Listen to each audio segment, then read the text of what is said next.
우리는 지금까지 마태복음 말씀을 통하여서 예수님께서 5에서 7장에서 산상수훈의 말씀을 하시고 또 8장 9장에서 예수님이 행하신 10가지 이적에 대한 말씀을 보았습니다. 이것은 예수 그리스도를 통하여서 하나님의 천국 백성은 어떠한 사람인가 라는 것을 예수님께서 직접 알려주신 말씀이었고, 또한 8장 9장을 통하여서는 예수님이 어, 하나님의 아들 그리스도로서 자신을 증명하는 말씀이 바로 8장과 9장의 10가지의 이적의 말씀이었습니다. 그리고 오늘 이제 이어서 마태복음 10장의 말씀이 나오고 있습니다.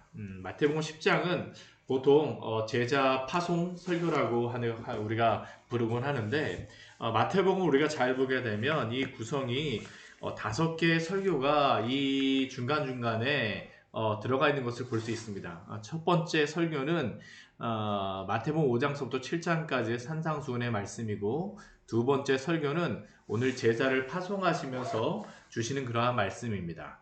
그리고 세 번째 설교는 마태복음 13장의 천국 비유에 대한 그러한 말씀이고, 네 번째는 마태복음 18장에서 예수님께서 교회에 대해서 우리에게 알려주시는 그러한 말씀을 전해주세요. 그리고 뒤에 부분에서 종말에 대하여서 예수님께서 이제 24장서부터 이제 말씀하여 주시는 게 바로 이 마지막 5번째 설교인데, 오늘 말씀은 예수님께서 제자를 파송하시면서 주시는 말씀입니다. 오늘 이 말씀은 제자들에게 복음 전도를 위해서 파송하시면서 주시는 말씀이지만, 또한 오늘 우리에게도 주님의 제자로서 또한 복음을 전하고자 한다고 하게 되면 가장 중요한 것이 바로 오늘 이 마태복음 10장 가운데에 들어가 있습니다. 선교사로서, 또한 우리가 주님의 제자로서 살아가고 싶다, 우리의 가정에서 그렇게 살아가고 싶다면 우리가 이 10장 말씀을 잘 알아야 합니다. 오늘 그 1절 말씀 보게 되면 예수께서 12제자를 부르셨다라고 말씀하세요. 12제자를 부르사. 그런데 그 12절 말씀을 보게 되면 12제자를 부르사라고 하시면서 이 12절 말씀에서는 12사도라고 말씀하세요. 예수님께서 1절에서는 제자라고 부르시고 2절에서는 마태복음에서 이들을 사도라고 하시는 거죠. 사도행전을 가야지만 사도라고 언급이 되어지는데 마태복음에서는 특별히 사도라고 말씀하십니다. 왜냐하면 이 사도라고 하는 이 단어 자체가 보내심을 받은 자라고 하는 그러한 의미인데, 오늘 그 말씀에 보면 5절 말씀에서 예수께서 이 12를 내보내시며 라고 하시는데, 이 제자를 파송하시는 것, 보내시는 것이 바로 사도로서 보내시는 것이기 때문입니다. 그런데 이 12명의 그 제자의 이름, 사도의 이름이 여기에 나와 있는데, 이 제자 이름, 우리가 잘 아는 그러한 이름들 아닙니까? 베드로, 그의 형제 안드레, 세베대의 아들 야고보와 그의 형제 요한, 빌립과 바돌로메, 도마, 세리마테, 알페의 아들 야고보와 다데오, 가나나인 시몬, 그리고 가룟 유다까지. 그런데 이 12명의 사람들을 우리가 곰곰이 생각해 보게 되면 사실은 이들이 이렇게 뛰어나거나 놀라운 능력을 가진 사람은 아니다라는 것을 보게 되죠.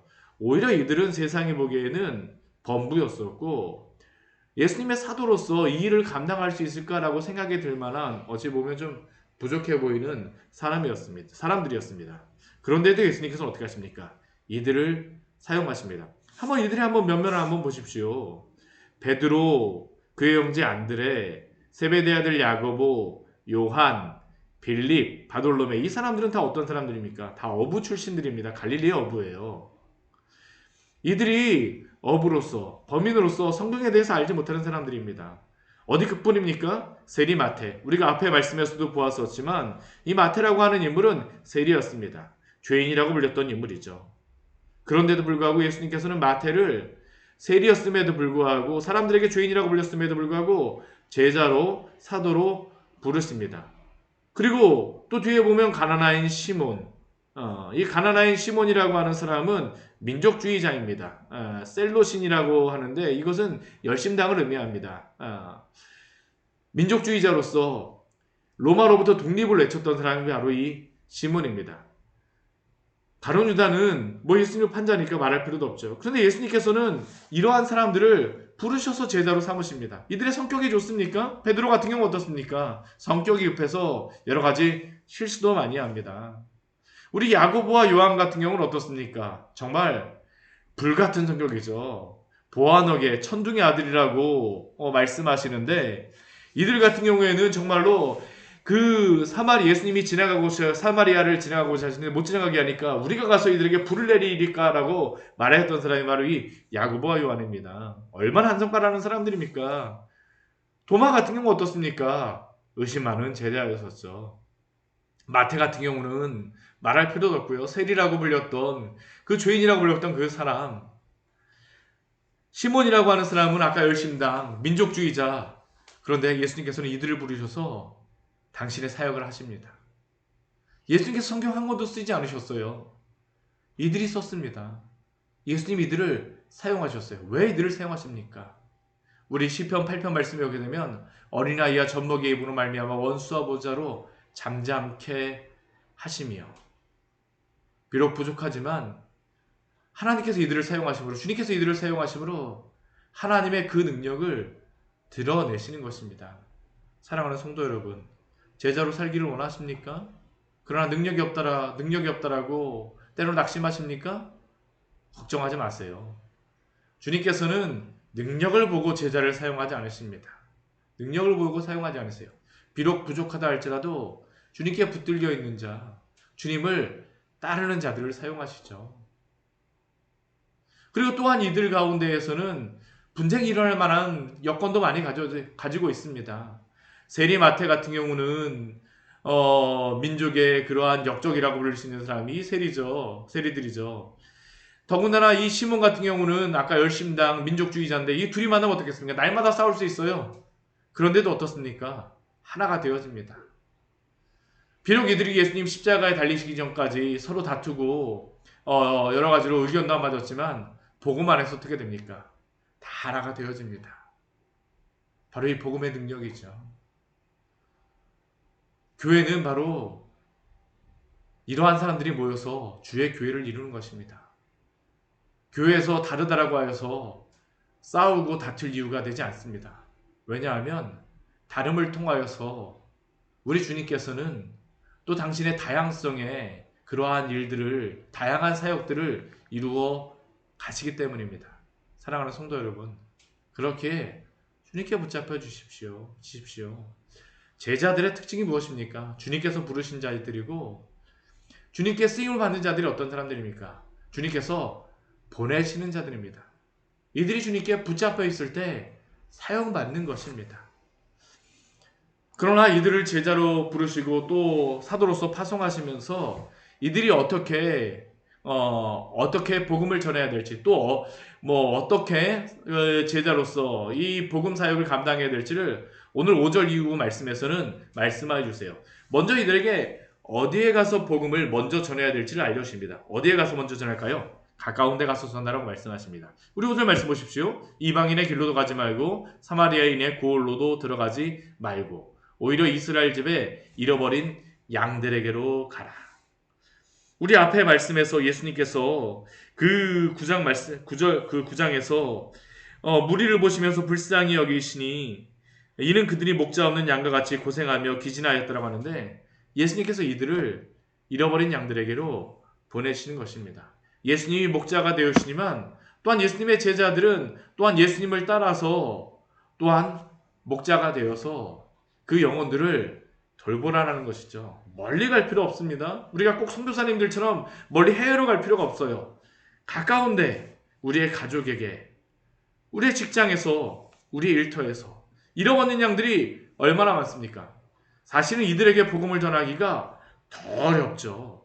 모르는 사람들에게는 오히려 복음을 전하기가 쉽습니다. 왜냐하면 한번 전하고 나면 그냥 돌아오기 때문이죠. 저도 예전에 보게 되면 그 대학생 때 홍콩에 가서 복음을 전할 때 언어가 전혀 되지도 않습니다. 중국어로 하라고 하는데 전혀 잘 읽지도 못하는데 가서 전하면 잘 전할 수 있습니다. 오히려 사람들이 좋아합니다. 왜냐하면 그 낯선 이방인이 와서 복음을 전하는 것이 신기하기 때문이죠. 그러나 가까운 사람들에게는 더 어려워요. 왜냐하면 그들이 우리를 알기 때문입니다. 그러나 우리 주님께서 뭐라고 말씀하세요? 오히려 이스라엘의 집에 잃어버린 어린 양에게로 가라라고 말씀하십니다. 사랑하는 성도 여러분, 쉽지 않지만 그러나 우리의 가족에게 복음을 전하십시오. 주님이 보내신다라는 것은 무엇입니까? 주님이 그 영혼들을, 택하신 영혼들을 부르시겠다라는 겁니다. 주님의 그 뜻이 있게 되면 부르세요. 결코 낙심치 말고 끝까지 주의 말씀 전하시기를 바랍니다.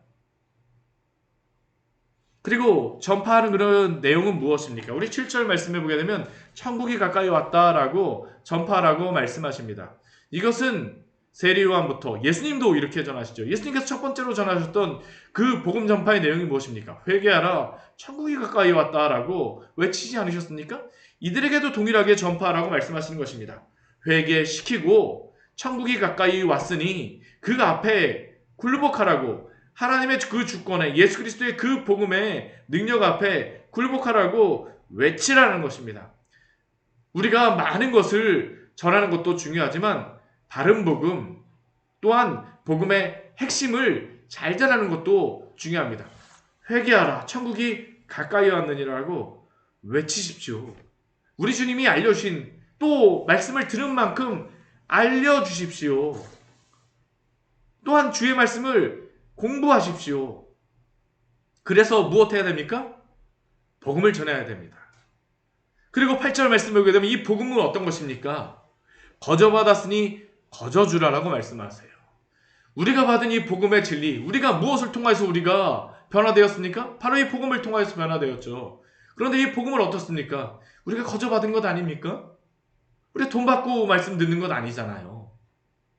거저받았으니 거저주라. 가장 귀한 것은 공짜입니다. 공기도 그렇고 물도 그렇고 우리 주님이 우리에게 필요한 것은 다 주시죠. 복음도 그렇습니다. 영혼을 살리는 것은 바로 복음입니다. 우리가 그 복음의 은혜를, 그 복음의 진리를 거저받았으니 거저주라라고 말씀하세요. 어떠한 이익을 바라지 말라라는 겁니다.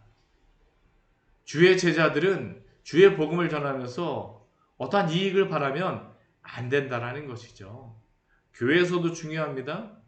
교회가 어떠한 이익을 바라서 복음 전파를 하면 안 됩니다. 거저받았으니 거저주라. 우리에게 주신 이 진리를 우리는 아까워하지 말고 많은 자들에게, 또한 우리 가까운 이웃들에게, 또한 가족에게 전해야 합니다. 그리고 또 우리에게 9절 10절 말씀을 보면 무엇이라고 말씀하세요? 금이나 은이나 동을 가지지 말고 배낭이나 두보로릇이나 친이나 지팡이를 가지지 말라라고 말씀하십니다. 이것은 무엇일까요? 많이 가져가지 않아도 우리 주님이 먹이시고 입히시겠다라는 겁니다. 제가 교회 개척을 하고 나서 날마다 이것을 경험합니다. 제가 자주 말씀드리지만 주일은 쉽니다라고 하는 그러한 가게에 들어가서, 식당에 들어가서 이것을 사용해도 됩니까? 라고 질문하면서 교회를 시작하였지만, 근데 아무것도 사실은 준비된 것도 없었지만 주님께서 먹이시고 입히시더라고요. 우리가 주의 복음을 전할 때에 주변의 사람들의 그러한 말에 대해서 너무 신경 쓰지 마십시오. 또 상황이 준비되어지지 않았더라고 너무 걱정하지 마세요. 우리 주님이 그 사람들의 마음도 열어주실 것입니다.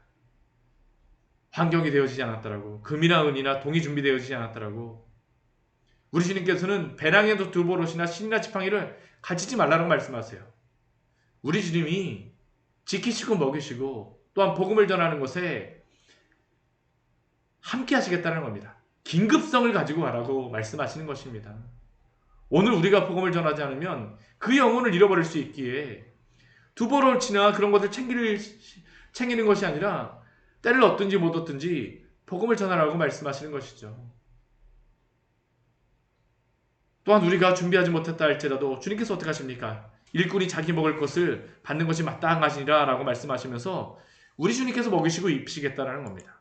우리 뒤에 말씀해 보게 되면 우리 11절부터 15절까지의 말씀해 보게 되면, 그러나 그 복음을 전할 때에 또 그 전하는 방법에 대해서도 알려주시죠. 어떻게 하라고 말씀하십니까? 모르는 지역에 가게 되면 합당한 자를 찾아내어서 너희가 떠나기까지 거기서 머물라라고 말씀하세요. 뭐 무엇을 많이 준다라고 하여서 이곳저곳으로 가지 말라라고 말씀하시는 것입니다. 합당한 자를 찾아내면 어떻습니까? 그곳에서 머물면서 그 도움을 받아서 복음을 전하라는 것이죠. 복음을 믿게 하신 자들의 그 가정에서 또한 그 사람을 통하여서 또 복음을 전파하는 일들을 감당하라고 말씀하십니다. 그 집에 들어가서 평안하기를 빌라라고 말씀하세요. 복음 전하는 자들이, 제자들이 바로 이것을 잘해야 됩니다. 평안하기를 빌라. 그 가정에 평안이 임하기를, 그 영혼에 평안이 임하기를, 주의 사명을 감당하라고 말씀하시는 것입니다. 우리가 그 가정에 물질을 주고 또한 그런 것을 하는 것은 아니지만 복음을 전하면 어떻습니까? 주님의 평안이 임할 줄 믿습니다. 이 권위와 이 능력을 주님께서 제자들에게 주셨습니다. 두려워하지 마시고 전하십시오. 그럼 어떻습니까? 평안이, 만약 그 집이 이 복음을 받기 합당하면 우리가 빌어준 평안이 거기에 임할 것이지만 만약 합당하지 않으면 어떻습니까? 그 평안이 너희에게 돌아올 것이라고 말씀하십니다. 그러니까 많이 축복하여 주십시오. 잘 되라고 말씀하여 주십시오. 뭐 세상적인 그러한 복도 중요하지만 주의 복음의 그 능력에 그 평안이 있기를 우리가 기도하며 함께 하라는 것입니다. 이게 바로 제자들에게 주신 사명이자 또한 권위이죠. 우리 주님이 주신 것입니다. 그러나 받아들이지 않은 집은 어떻습니까? 우리 14절과 15절 말씀에 보게 되면 그 영접하지도 않고 듣지도 아니하거든 그 집이나 성에서 나가서 너희 발의 먼지를 떨어버리라라고 말씀하십니다. 그리고 굉장히 무서운 그러한 말씀도 하세요. 심판날에 그곳이 소돔과 고모라 땅의 그 성과 그 가정보다 견디기 쉬우리라고 말씀하십니다. 왜 그럴까요? 복음을 받아들이지 않게 되면 하나님의 심판이 임할 것이기 때문입니다. 이것은 다른 것이 아닙니다. 구원은 오직 예수님을 믿어야지만 구원을 받습니다. 그 복음을 전하는 제자를 영접하지 않고 말을 듣지 않게 되면 어떻습니까?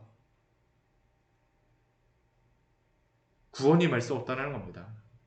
하나님의 백성이 아니라는 것이죠. 물론 나중에 주님께서 부르실 수도 있지만 우리는 뭐 알지 못합니다. 그러나 우리에게 주신 그 사명이 있기 때문에 또한 그 담대하게 가서 전하라는 겁니다. 그 모든 것들은 주님께 맡기십시오. 주님의 주권에 맡기십시오. 그러나 믿지 않게 되면 분명히 주님의 심판은 있을 것입니다. 그렇기에 우리는 끝까지 또 그 영혼들을 사랑함으로 복음을 전해야 될 줄 믿습니다.